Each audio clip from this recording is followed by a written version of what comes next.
Welcome into Let's Be Honest. We're back for part 2 of y'all's questions. So last week started with questions that you guys had submitted on Instagram. You guys always give the best questions. You really do. So appreciate you guys for that. So I had so many that couldn't fit them all in last week. So we are going to finish them this week. And we're just going to start off strong because that's all we know how to do. So the first question, just getting right down to it. How's the healing process of cutting your dad out of your life been? Asking for a friend. So, okay. Here's a conversation that I had with Cindy, the spiritual medium that I had on the podcast months ago. When I cut my dad out of my life, I had this crazy guilt, and I felt like I was worried about karma, and I believe in reincarnation. So I was worried about like karma from lifetime to lifetime. So I remember asking Cindy, I was like, here's the thing, with cutting my dad out of my life, I was like, does that mean that I'm going to have to come back into another life and work out all the same issues with him? And she was like, no, you actually cut the karma by cutting him out of your life. Like, I needed to do that. And I felt that, you guys, before she said that, I felt that like cutting my dad out of my life is one of the most freeing things I've ever done. To me, it felt like it was the last thing in my healing journey that I needed to do to move on with my life and start moving forward. But it was like my mind kept going back to that karma thing, and Cindy validated it for me and was like, nope. And that was like all I needed to hear. And I haven't looked back since. I haven't. But you guys, it was also so many years of battling. Like, I never wanted to be around him. He always made me feel really shitty. And it was like, why is he in my life if he brings me so much unhappiness? And it was like I wanted to cut him out of my life so bad, but I just felt really guilty and I didn't really have like a good reason necessarily. Like I did, but in my head, I think we have this way of, it's like my dad, I can't just like cut him out of my life. But then there was a really traumatic incident that happened with my kids. And it was like, oh no, you don't get, sorry, you don't get to do that and be in our lives. So it was like that was what I needed. So I think, listen, life is short. And if it's what you need to do to be happier, fucking do it. Just because we're born into this family doesn't mean that we have to keep them in our lives. If they are bringing you heartbreak and disrupting your peace and making you feel like shit, why? We can create our own families with our friends even, I don't believe that you have to keep them in your life just because they're your parent. I don't at all, actually. Just jumping ship. Okay. Totally changing course here. You were very thin, filming very cavallari. You're beautiful any size. Just wondering. I guess that's a question. Like why I was so thin. So yeah, I was very thin. So I'll put it in perspective for you guys. I'm 5'3". I currently weigh 114 pounds. Filming very cavallari, I got down to 102. And I was eating the same amount of food that I'm eating now. The difference was I was so unhappy and so stressed out. I look back at photos from that time period and I am like, holy shit. I was real fucking thin. I was skin and bones. I looked like shit. I think I look so much better now. And you guys, that was just stress. That was being in a really unhappy marriage, quite honest. I mean, literally, like I was so unhappy. And I had way too much on my plate, which again, I think they kind of go hand in hand. I was so unhappy that I was just trying to max out. But I also wasn't lifting heavy weights like I am now too, but that was stress. So, but now I'm just taking care of myself in so many more ways too. But I work out with a trainer 1 day a week, lifting really heavy weight. And then I usually work out 3 to 4 times else. So I work out 4 to 5 times a week, 1 time with a trainer. I lift weights on my own 2 to 3 more times. And I'm pretty good about pushing myself. I will say I don't push myself as much as my trainer, but I'll put a little weight on there. I work out for an hour. And then sometimes 1 day a week, I will do 30 minutes on the Stairmaster. And I'm pretty consistent with that. If I go on vacation, maybe I'll work out once or twice a week and I'll beat myself up over it. But I think with the gym, it's consistency. It's just showing up for yourself. And listen, if I'm really busy and I only work out 2 to 3 times a week, fine. I used to get mad at myself and I would feel guilty. And it was just like, a really horrible way of living, where now I'm like, okay, I just needed a little bit more rest this week. I actually think rest is just as important too. So, but yeah, lifting heavier weights has been good for me to put some muscle on my body too. Yeah. Will you do another cookbook? Guys, I don't think so. I feel like I've said everything I need to say in the cookbook world, and they're a lot of work. My last one, Truly Simple, kind of put me over the edge. I loved the process because I love nothing more than being in sweats in my kitchen. I love it. And that was my life for months. And then what I did with Truly Simple was I was in my kitchen from, I think it was like August through February. And then I did the writing portion for a few months, probably 3 months as well. Or 3 months also, 3 months in addition to that. And it was a lot of work. It was a lot. So I don't think so. I'm not trying to add anything else to my plate right now. I love doing the podcast and I love having Uncommon James, and anything outside of that, I've kind of just been turning down. I've been saying no to stuff, because my life is, I'm really happy with things, and my work-life balance is in a great place that I don't want to add more to it. Okay. Skincare. How do you keep your face so young without Botox? Give us the skincare routine. Okay. All right. Let's really dive into skincare stuff. So, okay. Skincare. I use all of the Uncommon Beauty products. I really do. So that is the Koji pads in the morning, the pineapple peptide nectar serum, our daily water cream. Those are great. Really hydrating products. Nighttime, we have a retinol alternative. We also have we have peel pads at night. We have glycolic pads. I'll kind of change those up at night. I'm trying to think. We have a lot of products coming out that aren't out yet that I am using. So while I'm using all of our products that we currently have, I'm also supplementing with other products that are not out yet. But I do a lot of face masks. We have a charcoal mask. We have a clay mask. We have a hydrating mask. I love both of those. I've tried all the freaking lasers. I've done a lot of lasers over the years. I have never really noticed a difference. Maybe they are working and that's kind of helped me stay looking youthful. I just haven't seen instant results, but maybe that's part of it. I don't know. Cause I have been doing lasers kind of off and on since I was probably 25. I've tried them all. What else?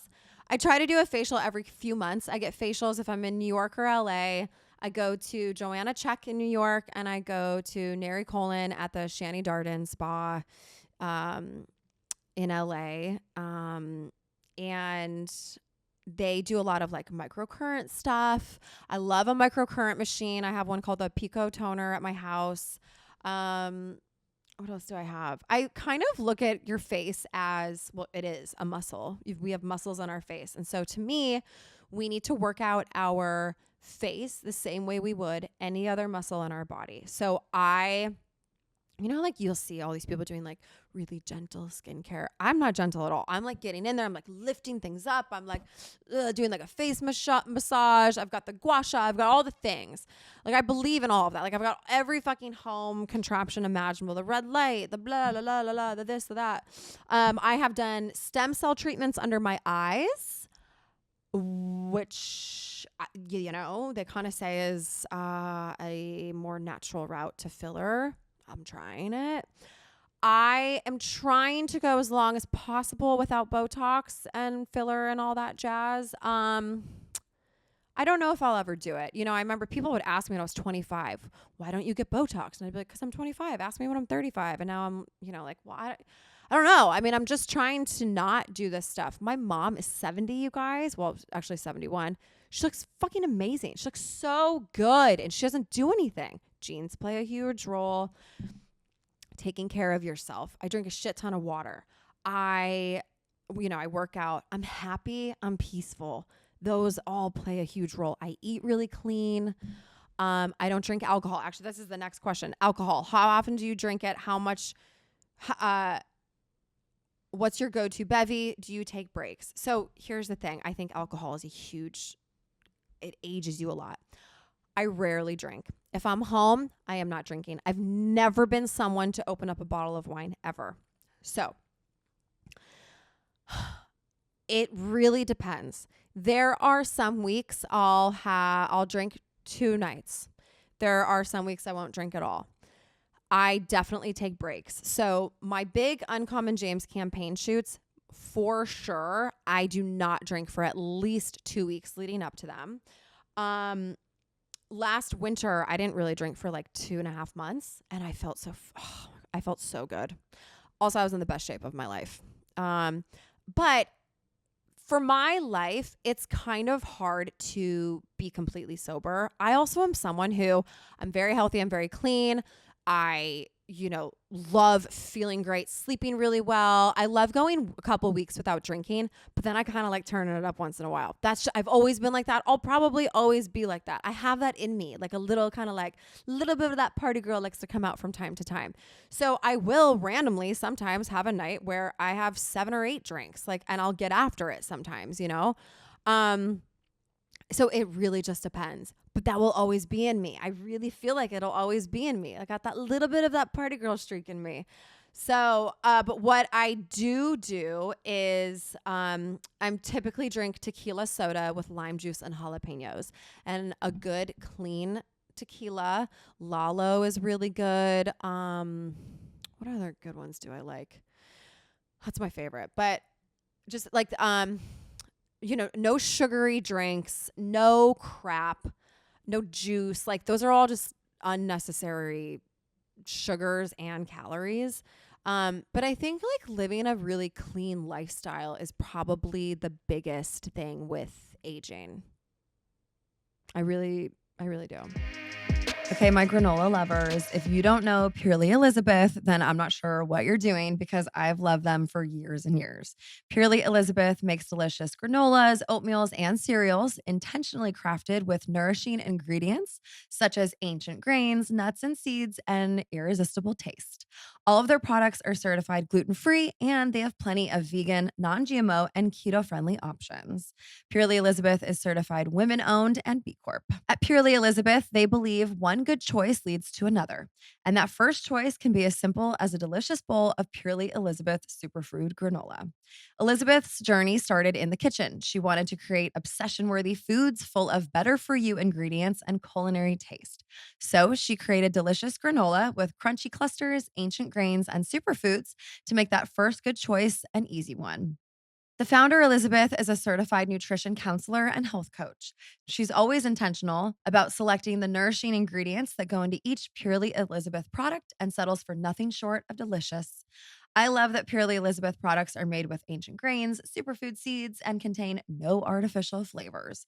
Purely Elizabeth has a ton of granola flavors to choose from, like chocolate sea salt, which I love, blueberry hemp, vanilla almond butter, and my personal favorite, the original. One bite, and I know you're going to be just as obsessed as I am with their granola. Visit purelyelizabeth.com and use code HONEST at checkout for 20% off your first purchase. That's PURELY Elizabeth.com and use code HONEST for 20% off. Purely Elizabeth, savor the start. You guys know I love this brand, and that's LMNT. Healthy hydration isn't just about drinking water, it's about water and electrolytes. It makes sense. You lose both water and sodium when you sweat, but both need to be replaced to prevent muscle cramps, headaches, and energy dips that result from dehydration, which is less common, and low electrolytes, which is more common. Enter Element. The evidence suggests that we should shoot for 4 to 6,000 milligrams of sodium, 3,500 to 5,000 milligrams of potassium, and 4 to 600 milligrams of magnesium per day from diet and supplements. If that sounds like a lot of sodium, consider that athletes can lose up to 7 grams of sodium per day through sweat. Well, Element has your electrolyte needs covered with 1,000 milligrams of sodium, 200 milligrams of potassium, and 60 milligrams of magnesium.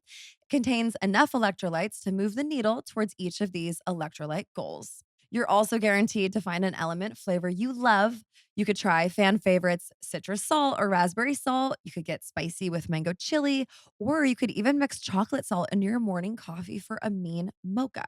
I personally love grapefruit. I have a subscription. I actually just got my new subscription today, so I'm fully loaded and very happy about it. And now they're actually also introducing LMNT Sparkling. No sugar, no caffeine, all electrolytes, which I cannot wait to try that. Get your free sample pack with any drink mix purchase at drinkelement.com/honest. And if you're an LMNT insider, you have first access to LMNT Sparkling, a bold 16-ounce can of sparkling electrolyte water. Okay, and then what's your diet and workout routine? So I talked about my workout routine. So my diet, okay. Try to eat as organic as often as possible. I eat a ton of meat and veggies and some fruit. I do limited dairy. If I'm going to do milk, it's going to be raw milk that I get at the farmer's market. Cheese, I do goat and sheep milk cheeses. I don't do a lot of cow's milk. I typically don't tolerate it well unless it's the raw milk. And don't listen to the bullshit about raw milk being bad for you. It's not bad for you. There are so many beneficial things in it for you. There's enzymes. It's good for your gut. So we crush it at my house. And by the way, the cream on top of your raw milk in coffee in the morning, game over. Okay. Sweeteners, I do maple syrup. I have honey from my own beehives. Those are kind of the only two sweeteners that I do. One thing that's changed over the years is and it says it in my first two cookbooks, I never used to do anything white. No white flour, no white sugar, no white salt. That has changed. I do white rice. I've switched and now we eat white rice. And fuck, it tastes so much better. It tastes so much better. And I don't know, it's been kind of easier for me to maintain my weight. I also think, now I'm kind of jumping around and I know these are a lot of questions. I have all these questions in here, but maintaining weight, I think, really comes from the freedom around food. It's not being so stressed out about it. It's not thinking every time you're eating food, it's going to make you fat. It's like, it's enjoying your life a little bit and having that relaxed feeling when it comes to food and not being so fucking crazy about it. I don't know. I used to be really hard on myself about food, where now it's like, if I want something, I'm going to eat it and I'm not going to beat myself up. And then great, I'm going to consistently eat healthy. And then, from time to time I'll eat like shit and that's fine. And it just kind of is what it is. It's just being a little bit more lax when it comes to that stuff. So yeah. So, I'm trying to think, but okay. So one thing I do is I read ingredient labels. I don't look at calories ever. I don't look at fat. I don't even really look at sugar. I just read ingredients and I try to eat real whole food. So while, we have some stuff that's processed in my house, well, especially because I've got kids, so we've got all the snacks and everything. But with what I'm eating, I just try to eat real whole food. And if I'm going to do chips, I'm going to do like the Siete brand, just like brands that I trust where, they use avocado oil instead of all of these inflammation causing oils. And if you guys really want to dig into this, you can go listen to my episode with Dr. Ryan Monahan, who's my doctor. And we do talk about some of the food stuff, but no, I don't eat fast food. I don't drink soda. I couldn't tell you the last time I did either one of those things. And oils that I cook with at home, avocado oil, coconut oil, olive oil. And then I also have butter. I use a lot of butter. I eat bacon. I eat a lot of steak. What else do I do? I'm trying to think what else I do. I don't know. I think that's like a typical breakfast for me. scrambled eggs, bacon, a little bit of cheese, avocado. Lunch, I usually do leftovers, which will be some sort of a protein, a veggie, maybe some rice. It just depends. Or I'll make a big salad with a protein. Always, always, always a protein. I've really upped my protein in the last few months, and that I've seen a difference with. And what I used to do was my morning routine used to be wake up, green juice, coffee, and then when I was hungry, I would make eggs and whatever else. Now I get protein in my body within the first hour of waking up. So I am making my eggs and my bacon and everything within the first 30 minutes of waking up. Then I do coffee. Guys, I haven't done a green juice in months. I mean, honestly, almost a year. And I feel better and I look better. So I don't know. I'm kind of on this protein kick right now of, I think protein is really important. So I try to have protein at every meal. I do. And I've been able to maintain my weight easier than I ever have. And I haven't been I've also kind of been eating like shit from time to time too, more than I used to. So I don't know. Try the protein stuff.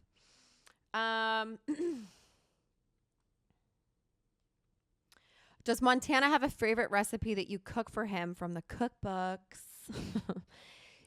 He loves the chicken skewers with bang bang sauce out of Truly Simple, which is actually, I make that probably once a week. That's my kid's favorite recipe too. The chicken is so good. And then this bang bang sauce is, I could drink it.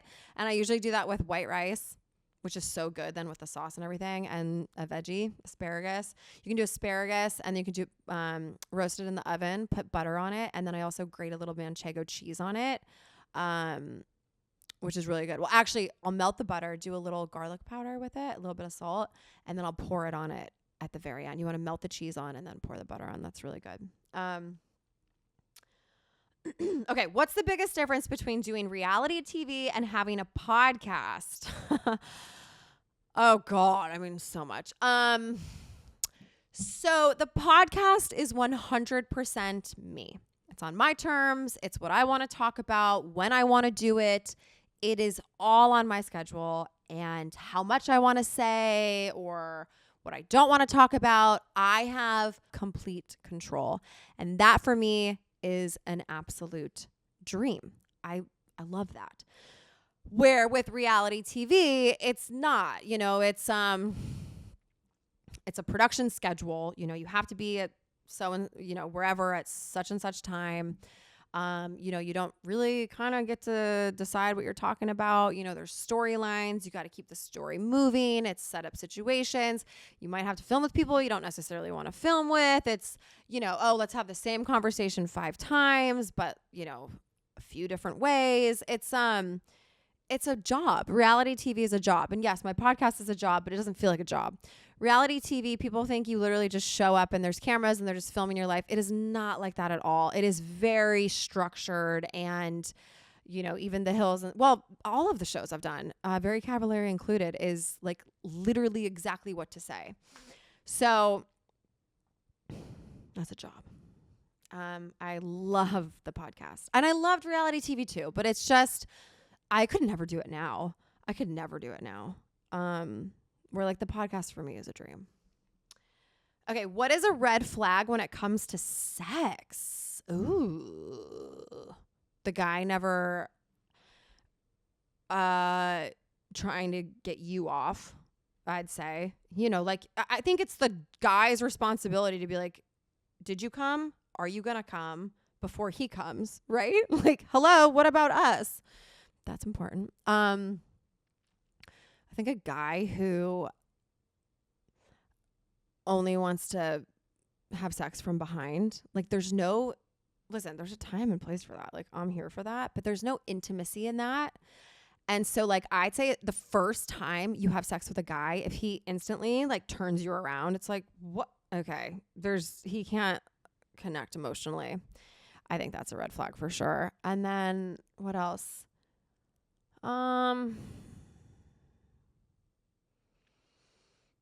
I just think like a guy who's not concerned about getting you off is like, bye. Bye. It's not always about you, bitch. Biggest thing you've learned about yourself in the last year. Oh my gosh. I think the biggest thing that I've learned about myself in the last year has really been through all of this stuff with Montana, where I've always kind of known this about myself, but this was like a good test for me, was I really don't listen to anybody else. I live my life for me, and I do what I want to do and what I think is best for me. And when I mean anybody else, of course I listen to my friends, I listen to my family, but I mean like outside perspectives, like it doesn't matter. And I've always known, like, I've done a good job of not really letting negativity get to me. But like, I really learned through all of the Montana stuff, like, I can rise above it. And like, actually, I was really proud of myself for not letting it get to me and being like, you guys can't rock me, man. Like, I'm happy. And no one could say, and still can't say, anything that's going to change my mind about him or my situation. And that felt and feels really good to know, like, I've fucking got this. That's a nice feeling. That's a really good feeling.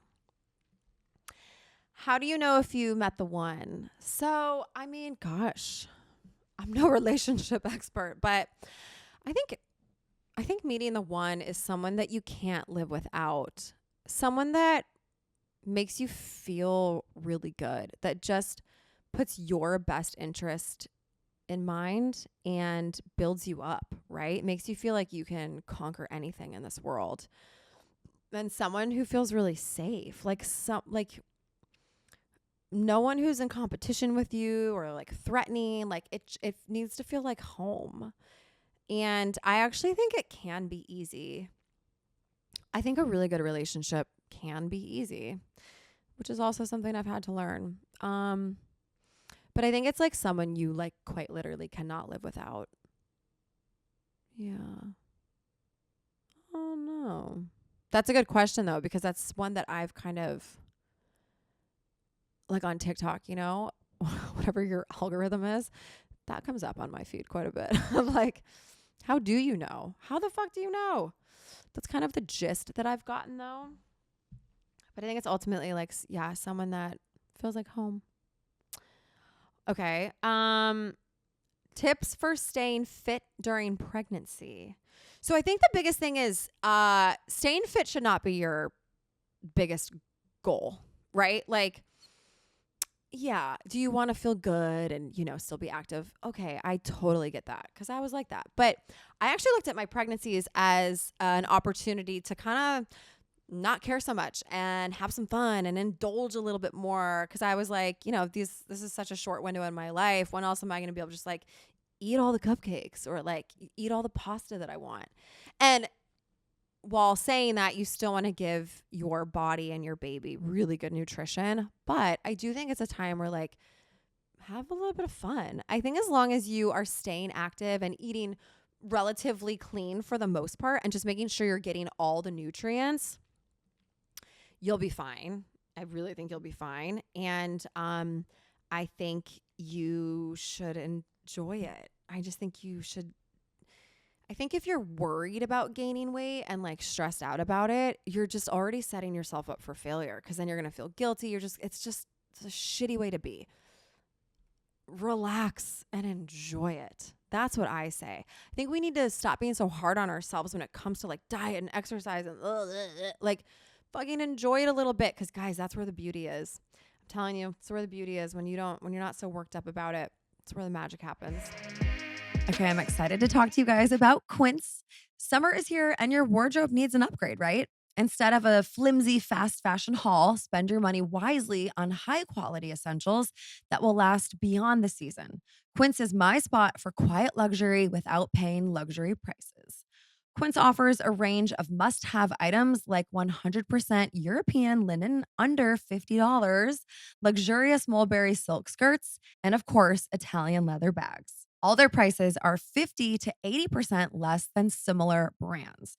And because Quince creates timeless classic styles that won't go out of fashion, you'll have them in your closet forever. In the summer, I basically just live in easy dresses that can go from day to night, that can be dressed up or down. And I also love their cardigans. I just got one in black, and it's the perfect summer cardigan to just throw on at night if you're at a barbecue or even if you're just sitting on your own back patio. It is the best cardigan. Quince only works with factories that use safe, ethical, and responsible manufacturing practices and premium eco friendly fabrics and finishes. So I can feel good about getting high quality items that last longer. You guys upgrade your closet this summer with Quince. Right now, go to quince.com/honest to get free shipping and 365-day returns on your next order. That's QUINCE.com/honest for free shipping and 365-day returns. Quince.com/honest. Here's a brand that we all know and love, and that is Facebook. On Facebook, I don't just scroll mindlessly. That's one thing that I love so much about Facebook is that you can further your interests beyond the scroll and into real life. So, for example, if you guys are interested in cooking, like you all know that I am, you guys can find different Facebook groups that have similar interests. So, cooking is great because you can all make similar recipes, like this chicken piccata recipe that my Facebook group and I just made, and then you share it, and then you can talk about what you loved or didn't love about it. And I always find it fascinating the different ways that people do their food styling. I'm a horrible food stylist, so that's why I love sharing images of food so that I can get better ideas. And again, I mean, you don't have to be into cooking. You can really find a Facebook group for just about anything, whether it be traveling, fashion, home decor, gardening. I mean, the sky's the limit with this stuff. There are people who are into every single thing. So nothing is off limits. Another thing I love so much about it is that the people on Facebook are real. The people behind the content are real. And that just makes me so happy that it's not some AI character. They also have Marketplace where you can buy items from people just like you who are interested in the same things. Again, with cooking, it's really great because there's different cooking utensils and little gadgets, which I am obsessed with. I am such a sucker for a new kitchen utensil. So, you guys, I would really encourage you to make some reels. You can share them. And again, it's just another way to find community and build these groups of people, and you get to share all of your similar interests, which is really fun. So see where it will take you. So guys, tap into the people on Facebook to fuel the things you're interested in. If you want to discover more, visit Facebook. Parents, here's one that you're going to love, and that is Haya. Typical children's vitamins are basically just candy in disguise, filled with 2 teaspoons of sugar, unhealthy chemicals, and other gummy junk that growing kids should just never eat.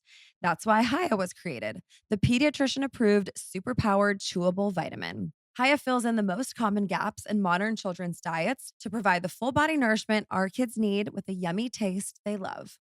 Formulated with the help of nutritional experts, Haya is pressed with a blend of 12 organic fruits and veggies, then supercharged with 15 essential vitamins and minerals, including vitamin D, B12, C, zinc, folate, and many others to help support immunity, energy, brain function, mood, concentration, teeth, bones, and so much more. It's non GMO, vegan, dairy free, allergy free, gelatin free, nut free, and everything else you could possibly imagine. Hyatt is designed for kids of all ages, and it's sent straight to your door so parents have one less thing to worry about.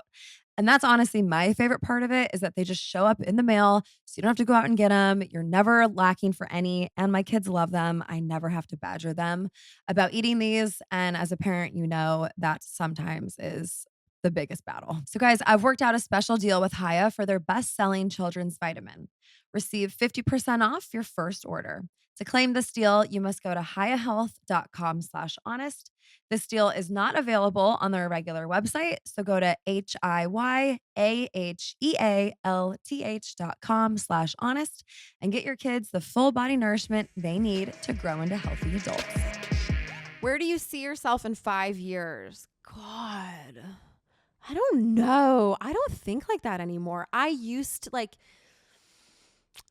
think like that all the time. I'd be like, okay, in 2 years, I'm going to do this. In 5 years, I'm going to do this. And then in 10 years, I'm going to have accomplished X, Y, and Z. I've kind of let all of that go. God, 5 years. So in 5 years, I mean, oh my God, my kids will be getting older. Camden will be about to leave the house. I'll only have a couple more years with kids in the house. Okay, 5 years, I want to be with my kids as much as possible. They might not want to hang out with me at that point because they're all going to be in high school, but I want to be in their lives as much as possible, and I will still have Uncommon James, and I kind of just like I picture my life as just like making dinner every night. Like I just want to like be a mom. I want to be a mom, and I don't know, maybe be a wife. I don't know. That's all I envision myself in the next 5 years. I just like have this vision of me like in my kitchen in my home. I'm just like with kids running around, like in and out, like, their schedules are busy, but it's just like, it's still like calm. Like I just see myself as like feeling very grounded and calm. And I like that a lot, actually. So I don't know. TBD. Favorite tattoo. So I have 10 little tattoos, little, and they're all just kind of like randomly on my body. But my favorite one, I think, is on my arm. It kind of looks like a wave, but it's CJS for my kids, and like in cursive, this like really fine point cursive. And I don't know, I just love that one. I like the placement of it. I like that it's my kids. I don't know. Yeah, I like how delicate it is too. I like that one a lot. I'm trying to think what all of my tattoos are. Yeah. I kind of want to get more too. I got my first 2 tattoos. I was 19 or 20. I got the Capricorn symbol on the back of my neck and a star on my foot, which was like, why? And then I really didn't get any for a while. And then in just the last few years, I started getting more, and I'm kind of into it right now. And I kind of want to get a few more, but I'm also like, oh, just chill. I don't know. I don't know. Because I don't know what I would get. So, and my philosophy with tattoos is don't get anything that can change, right? Like a man's name, for example, or something. Actually, the first tattoo I ever got was my ex-boyfriend's initials on my wrist. Thank God for tattoo removal.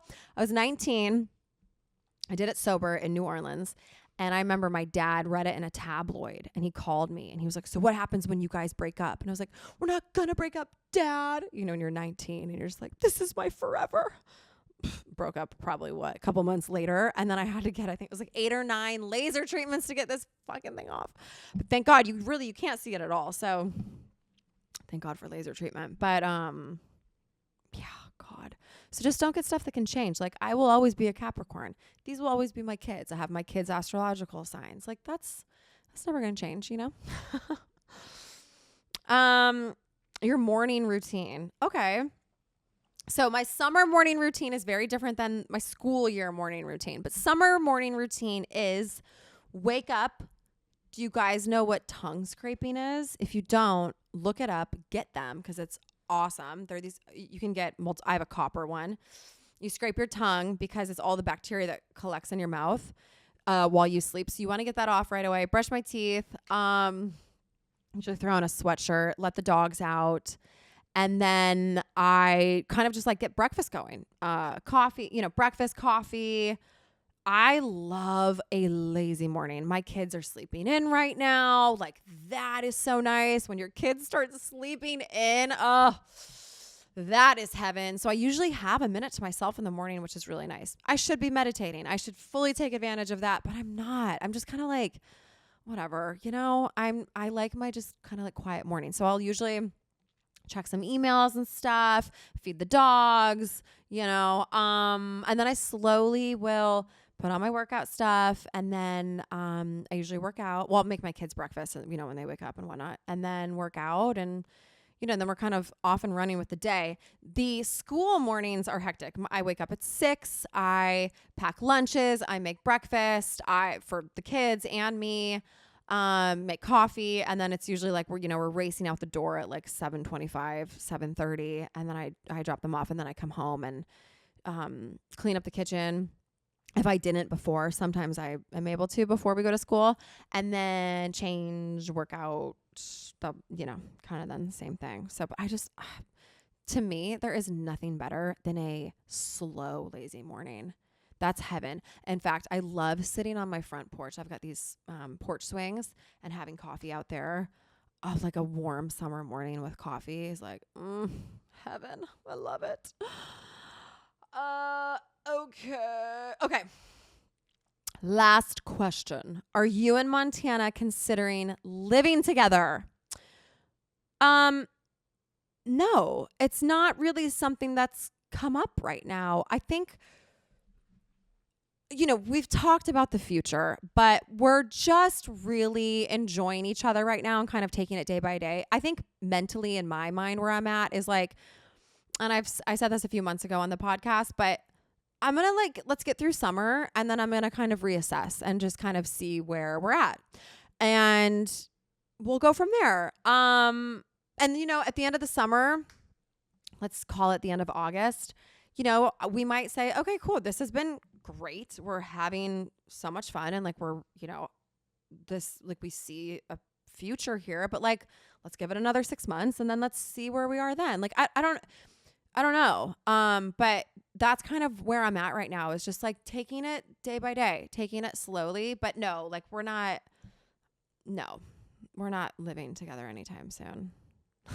But I mean, we'll see. I don't know. Sometimes I eat my words. So, thank you guys so much for submitting all of your questions. They're always fun. I love doing these episodes. So appreciate you guys listening. And I hope you all are enjoying your summer and getting outside and just loving life right now. Summer's my favorite time of year. So I'm just a happy girl. So thank you guys. I'll see you next week. Mwah.